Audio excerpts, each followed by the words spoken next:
নমস্কার বন্ধুরা, গৌরব কিচেন থেকে আজ আমি আপনাদেরকে এই থোড়ের চপ তৈরি করে দেখাবো। এখন আমি এই থোড়টা পিস পিস করে কেটে নেব। দেখুন এভাবে আমি কেটে নেব।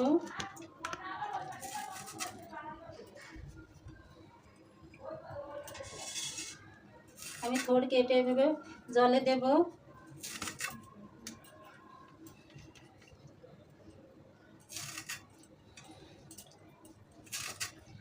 আমি এভাবে মোটা করে করে কেটে নেব।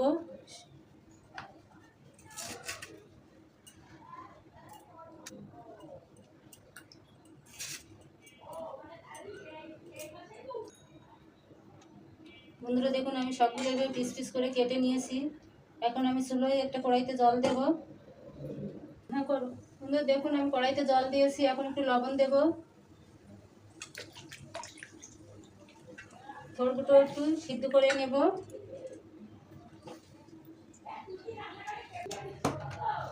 বন্ধুরা দেখুন এখন আমি একটা ব্যাটার তৈরি করে নেব। তার জন্য বেসন নেব। 4 চামচ বেসন নিলাম। চালের গুঁড়া নেব 3 চামচ। এখানে আমি ধনের গুঁড়া, শুকনো চালের গুঁড়া আর জিরা মরিচের গুঁড়া আর গরম মশলার গুঁড়া নিয়েছি।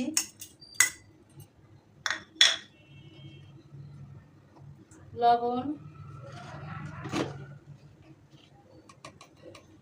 হলুদ গুঁড়ি, কালো জিরা। আমি প্রথমে সব উপকরণগুলো একসাথে মিশিয়ে নেব। তারপরে অল্প অল্প জল দিয়ে ব্যাটারটা তৈরি করব। বন্ধুরা দেখুন আমার ব্যাটারটা তৈরি করা হয়ে গেছে। বন্ধুরা দেখুন আমার থোড়টা সিদ্ধ হয়ে গেছে। এখন আমি নামিয়ে নেব।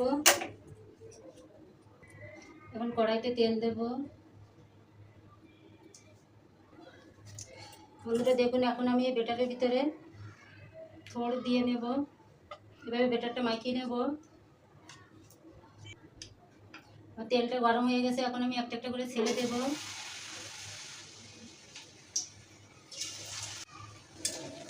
বন্ধুরা দেখুন আমার এগুলো ভাজা হয়ে গেছে। এখন আমি উঠিয়ে নেব।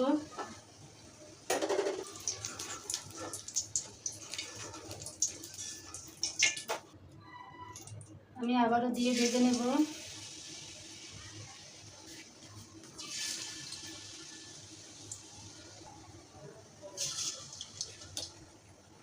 আমি এভাবে সবগুলো ভেজে নেব। বন্ধুরা দেখুন আমার এক পিঠ হয়ে গেছে। আমি অন্য পিঠটা এভাবে ভেজে নেব। বন্ধুরা আমার এই থোড়ের রেসিপিটি যদি আপনাদের কাছে ভালো লেগে থাকে প্লিজ আমাকে লাইক, কমেন্ট এবং শেয়ার করবেন। আর পাশে থাকা বেল আইকনটি চাপ দেবেন। আর যারা আমার চ্যানেলে নতুন সদস্য প্লিজ আমার চ্যানেলটিকে সাবস্ক্রাইব করবেন। বন্ধুরা দেখুন আমি সবগুলো এভাবে ভেজে নিয়েছি। আপনারা এই চপ খিচুড়ির সাথে পরিবেশন করতে পারেন। আমি আজকে খিচুড়ির সাথে এই চপ পরিবেশন করব, তাই তৈরি করে নিলাম।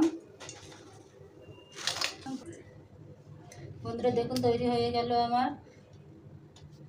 থোড়ের চপ। আপনাদের কাছে আমার এই থোড়ের চপ কেমন লাগলো প্লিজ আমাকে কমেন্ট করে জানাবেন। আর আমার চ্যানেলটিকে বেশি বেশি করে সাবস্ক্রাইব করবেন। আর আপনারা এই চপ খিচুড়ির সাথে পরিবেশন করতে পারেন।